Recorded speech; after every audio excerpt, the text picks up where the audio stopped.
આટલી વાત છે તમે આત્મા છો માયા તમારું દ્રશ્ય. ના ના આપણે છે ને મારા જ પ્રશ્ન પૂછ્યો. હા મારે જ પ્રશ્ન પૂછે અરવિંદભાઈ. હા સરસ તો સરસ. કોકીમાં હું નવું જાણવા એ મળે. નહીં અહીંયા ટેકો દો હો? કોને જાણવું છે? મારે જાણવું છે. હા એ બરાબર છે. મારે જ એને જાણવું જેને જાણવું એને જાણવું છે. મારે એને એ બધી વાતો જવા દો. એ મહારાજ કહે છે મહારાજ કહેશે છે કેવું છે. આ જીવ છે ને દેહમાંથી છૂટીને ક્યાં જાય? આ જીવ છે જીવ દેહમાં જીવ જીવે છે ને એમ મરી જાય ક્યાં જાય? પછી ક્યાં જશે? ક્યાં જાય એ તો આપણને ખબર નથી. ખબર છે. એમને ખબર છે. તમને ખબર હોય પણ અમને ખબર નથી. તો તમે જાણી લો. અતુલભાઈ મોકલો કે ના મોકલો.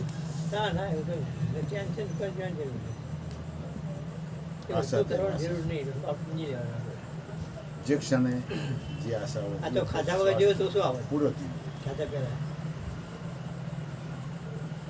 એટલે ખાવા જોયું પણ કીધું મજા નહીં આવે તો ચા વધારે ખોણ નાખી પીધું પેલામાં મીઠું વધારે નાખી જીવ ક્યાં જાય છે એમ કે જો આપણે વિચાર કરીએ કે દરેક માણસ નિર્દોષતાથી પોતાનું કામ કરે છે ધંધો કરે છે રોજગાર કરે છે સુઈ જાય છે જ્યાં ઘરે ધંધો કરે છે તો જન્મ કેમ થતા હશે? એ તો કંઈ કરતો છે ને બીજું તો પણ કેટલી લેવડ દેવડ થાય છે એવી એને ખબર નહીં હોતી કેટલી ઈચ્છાઓનો ભોગવટો થાય કેટલા રાગદ્વેષતા હોય તો કર્મ કેટલા પ્રકારના હોય છે આંખથી થાય મનથી થાય બુદ્ધિથી થાય લાગણીથી થાય અહમથી થાય ખ્યાલ આવ્યો? તો આ બધા કર્મ લાગે ખરા? ચોક્કસ લાગે જ તો 100%. એને ફળ ભોગવવું જ પડે ફળ આવે જ કર્મનું ફળ આવે તો શુભ પછી તો શુભ અશુભ તો શુભ શું બરાબર તો આ જીવ છે ને એ કર્મથી જ પેદા થયો અને કર્મ જીવે ને કર્મ મરે ફરી પાછું કર્મથી જે જન્મે કર્મ જીવે ને કર્મ મરે તો ભાગથી જીવે છે કે નહીં એક ભાગ કર્મ કેવાક ના કહેવાય આગળ કર્મ એટલે ભાગી જે બેલેન્સ રહ્યું તો ધંધો કર્યો તો લેવડ દેવડ થઈ અને બધું એ બેલેન્સ રહ્યું ને એ ભાગી બની ગયું એ ભાગ વગર જીવ જે ધરવો પડે એ પોટલું થયું બરાબર તો આનો ઉપાય શું કે કર્મ જ ના થાય હા કર્મ ના થવું જોઈએ. બસ તો મટી જાય કે ના મટી જાય તો પછી જન્મ લેવાનો રહ્યો કે? રે જ નહીં તો ભાઈ ભગવાનની મરજી વગર અવાય કે ભગવાન મોકલે આપણે? ભગવાન નહીં મોકલ્યા ભગવાન એને ભગવાન કીધું મોકલતા છે ભગવાન તો અસ્તિત્વ છે એ એ તો માણસ છે અસ્તિત્વ છે બરોબર છે તમારી વાત. અહીંયા આવો ના મને નીચે મજા આવશે. અહીંયા આવો, અહીંયા આવો. ના ઉપર નહીં હું આટલે બેહું નીચે મને મજા આવે. ઓસીકું રાખો નીચે. ના નીચે ઊભું ટેકો રાખો હા ભૂલ નહીં ટેકો. તો આવશે? મને હા મેં બેહું સત્પુરુષ તો મજા આવે. બરાબર. એટલે અમે એવું છે કે જો આપણે કર્મ ના કરીએ તો ભાઈ મનુષ્યનો અવતાર તો આવે છે શું કામ રહેલું છે બરોબર. એટલે જે મોક્ષ એના માટે કે મોક્ષ એ નથી. હા ચાલશે એ બંધ કરતો મોક્ષ માટે બધી મહેનત કરે છે બીજું હવે કઈ વાંધો વોલ્ટ વધી ગયા હવે. ખ્યાલ આવ્યો? એના માટે મહેનત છે કે ફરી વાર જન્મ મરણ ના થાય તો જન્મ મરણ કેટલા દુઃખ છે 9 મહિને તો ગર્ભવાસમાં નરકમાં રહેવું પડે અને ભગવાનની મરજીથી મોકલે તો તમે એમસી આવા કેવું ગંધાય હા એ તો બસ વાત. એ તો તમારે એવું પડે કે 9 મહિના એ તો પેટમાં તો રહેવું જ પડે 9 મહિના. એમાં એવું પડે ને એ સ્થિતિમાં એ જે ગંધાવા છે તમારે એવું પડે ને ખ્યાલ આવે ખ્યાલ એ આવ્યો? કેવું હોય એ તો તમારે એવું અસહ્ય દુર્ગંધ કહેવાય કે ના કહેવાય હવે કચ્છ કહેવાય તો રહેવું પડે કે ના રહેવું પડે પછી એટલામાં જ રહેવું પડે કે ના રહેવું પડે ચકલીના બચ્ચાના ઈંડામાં રહેવું પડે કે ના રહેવું પડે સેવન થાય ત્યાંમાંથી પછી પકડ સાથે રહેવું પડે ને તો છૂટકો જ બીજો એટલે ટાઈમિંગ થાય તો જ જન્મ લેવાય તો આ મોટાળા માટે તો જ્ઞાન છે કે 84 લાખના દુઃખ મોટાળા માટે તો ભગવાનની ભક્તિ છે જ્ઞાન છે જો જ્ઞાનનો અર્થ એવો થાય કે અજ્ઞાનનો નાશ થાય એને જ્ઞાન કહેવાય તો જ્ઞાન શું છે તમે આત્મા છો ને કરતા ભક્ત માનો છો એ જ્ઞાન અજ્ઞાન શું છે તમે જોતા નથી ને ખાલી હું કરતા હોય માની લીધું આ કરું છું ભૂગો મારો તારો માની લીધું બરાબર તમારું શું આમાં કહો આમાં તમારું શું આમાં મારું કઈ નથી આ મરી જાય એટલે પતી ગયું મને નહીં જીવતા થતો હોય તમારું શું જીવતા તો બધું જેટલું એ ભાઈ ભરેલું છે તમારું શું તમે જે મારું કહો છો ને એ શું આ શરીર તમારું છે ના કઈ લાયા કાં તો પંચભૂત વાસનાએ બંધાયેલું છે તો તમારું શું મારે કેવું છે એ વાસના બંધાય તમારું શું મારું તો કશું ના રે તો માલિક થી જ થયા આ તો પણ હું માલિક બનીને બેઠો છું એટલે પર શું કેમ બેઠા તો અજ્ઞાન કહેવાય કે ને કહેવાય તો એ તો અજ્ઞાન જ છે હા એ અજ્ઞાન બંધ કરો તો જીનું હરવા દો તો અજ્ઞાન કહેવાય તો ના તો કહેવાય કરતા તમારું બધા આવે તો ના લાગે હા સીધી વાત છે પછી બીજો હજી એક પ્રશ્ન છે આ તો પૂરો કરો એકવાર હા તો કરો ચોખ્ખું કરો પછી કે ચોખ્ખું આમાં કરતા પણ તમારું નથી હમ. તો ભોગવવું પડે બંધ થઈ જાય કે નહીં જેનું છે એને ભલે રહ્યું આપણે જોનારા રહ્યા કરશે ભરશે તો કોકને કીધું કબીરને કે કબીર કેરી કોટરી ગલકટ્ટી કે પાસ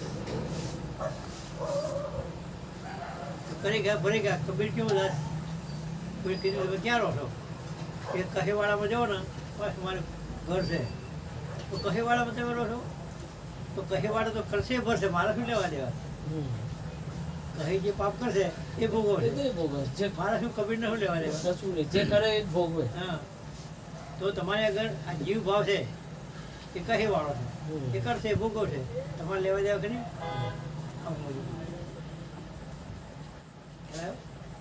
એ કરતા ને ભોગતા એ કરે ને ભોગવે તમારે શું લેવા દેવા હવે એ જુદું માનો એ કર્મ કરનાર તમે ના રહો તો કર્મ થાય તો તમે જો તમને ખ્યાલ આવે કે આ જીવ જ કર્મ કરશે હું તો જીવને જોનાર છું આ શરીરનો માલિક બની ગયો છે બરાબર માલિક જ બની ગયો શરીર ક્યાંય લાવ્યો તો કે હું તો હું તમે ક્યાંય લાવ્યા અરવી ક્યાંય લાવ્યા અરવી બી ક્યાંય લાવ્યા બજારમાં લાવ્યા માલિક બી અરવી બીના તો કે મારી પત્ની તો કોની પત્ની કોની પત્ની અરવી બી નહીં તો પત્ની કોની જ્યાં હું જ નથી હા ત્યાં પછી ભાઈ મારું શું રહ્યું? તો જીવ્યું તો જીરું છે એનું છે પણ તમારું કંઈ ખરું ના તો નિર્દોષ છો કે નહીં હું તો નિર્દોષ છું એટલે તમારે કેવું થાય તો ના થાય હોય છે એટલે બુદ્ધો હું પણ આનો જે ભાગ ભજવે છે તો હું પણ શું રાખ્યું પણ તમારું હોય જ બરાબર આ મોબાઈલ તમારો છે તો કબૂલ તમારો કરો હા. પણ આ બીજાનો છે માલિક થઈ જાય ના થવાય તો એની વાત છે એવું લાગે છે કે ખોટા માલિક છે તો દેહના તો ખોટા જ થયા ને એવું લાગતું હોય તો ના ના ખોટા જ થયા ને તો હા પછી. ખોટા છે બરાબર તો ખોટા કહો તો તમારું કઈ ખરું એના વિચારો તમારા ખરા તો પછી મારું તો શું થયું? કશું ના રહ્યું તમે જોનાર રહ્યા બરાબર જોનાર રહો તમે કર્મ છૂટી જાય કે નહીં છૂટી જાય. આ છૂટી જાય કર્મ કરતા મટી જાય હવે તમે કરતા મટી જાય પણ મને છે આમાં એવું છે. આપણી વાત સાંભળો હા બોલો પછી આજે આમાં જે કર્મ થયા હા, આગળના તમે જે કર્યા હતા એ તો ભોગવવા પડે ઓકે. તો આયુષ્ય તમારી આવવાનું સુખ દુઃખ હવા બંધ થઈ જાય કે નહીં તો બંધ થઈ ગયું. નવું કર્મ બંધ થઈ ગયું ક્રિયામણ બંધ થઈ ગયું પ્રાપ્ત ભોગવાઈ જાય આ જીવન પૂરું થાય ત્યાં સુધી સંચિત થાય નહીં સંચિત ઉગે નહીં તો મુખ થાય કે ના થાય બરાબર તો તમે તો ધામો પહોંચી ગયા તમે જાણનાર છો વ્યાપક છો એટલે વ્યાપક પણ જતા રહ્યા તો જીવ મટી ગયો એટલે આ જીવ ધામમાં પહોંચી ગયો ના કે શું પહોંચ્યું મારું? જીવ નહીં જીવ એટલે આ કરતા ભોગતાનો જીવ કહેવાય અચ્છા કે નકા આ દેહ ધરીને આવ્યો હા એ કોણ આવ્યું? એ ધરીને વાસનાથી ઈચ્છા ઊભી થઈ ઈચ્છા છે એટલે હું કે મારે કરવું લેવું છે આ. હમ. તો બે ભેગે જાય ને એટલે અપેક્ષા ઊભી થઈ અપેક્ષાને પૂરી હમથી થાય બરાબર પછી એ કર્મ કરે એ પૂરી કરવા તો કર્મ બંધાણો બરાબર એ બંધાણો કર્મ કરવા કરો એટલે મારે વસ્તુ લેવી છે તો તમારા પાસે જવું તમે કે મને વસ્તુ લઈ આવજો અમદાવાદ આવો એટલે તો હંગાત આવો તમે તો તમે વળી બીજી દુકાન ત્રીજી દુકાન એ ગમે એ લાવતા હોય એટલે વચ્ચે કર્મ કર્યું જ નહીં એટલું વધુ થયું ને તો કંઈ જરૂર નથી તો બધા કર્મ થાય લેવા દેવા વગર અને પોતે બંધાય બરાબર તો કર્મો કરનાર અહમ વાસના તમે નથી એ તો નક્કી થઈ ગયું હું છે ને હું આપણા અંદર હું કહે ને એ અહમ કહેવાય સો એટલે પોતે કહેવાય સો એટલે આત્મા કહેવાય હું એટલે અહમ કહેવાય આ વાક્ય સમજી લો તમે જ્યારે હું કહું ને એટલે દેહ છે એ પિંડનો માલિક ઈચ્છાનો માલિક ઈચ્છાનો માલિક થઈ ગયો. બુદ્ધિનો માલિક લાગ ચિત્તનો માલિક ક્યારે અંતક માલિક કહેવાય ને કહેવાય શરીરનો માલિક કહેવાય ના કહેવાય માલિકી ભાવથી આ બધા તત્વોનો કમલો કરી અને દરેક જાતની ઈચ્છાઓ કરે છે અનેક જાતના કલ્પના કરે છે ભાવનાઓ કરે છે આંખથી જુએ છે મનથી સાંભળે છે નાકથી સૂંઘે છે જીભથી સ્વાદ લે છે બરાબર સુખ દુઃખ ભોગવે છે વિષયો ભોગવે છે એના પરિણામ ભોગવે છે સારું ખોટું ખાય તો રોગ થાય તે ભોગવે છે સ્વાદ લે તો ભોગવવું પડે તો જીવ વ્યાખ્યા છે ને હું વાસના થયું કે નહીં કે તમે છે ના. તો ઓળખો હોય ને આ બે તત્વો કેવા છે તો આપણે શું હોઈએ તમે હાલ માણસ લાગો છો ને તો તમે જીવ છો કે માણસ શરીર છે તમે માણસ મરી જાય તો જીવ જતો રહે કે ના જતો રહે આ જીવ તો નહીં. શરીરનું શું થાય શરીર તો બાળી નાખે. બાળી નાખે હવે શરીર વગરનો જીવ કેવો હોય જાય કેવો હોય એ જીવ જુઓ જ નહીં જેવો હશે.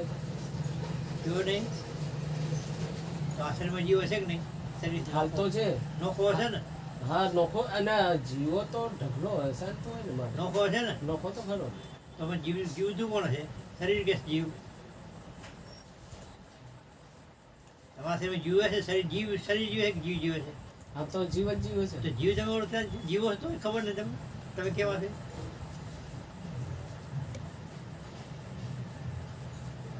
આ તો સીધી વાત છે સીધી જ છે. અમે જીવ જીવે છે શરીર સાધન લઈને બરાબર સાધન જતું રહે, મળી જાય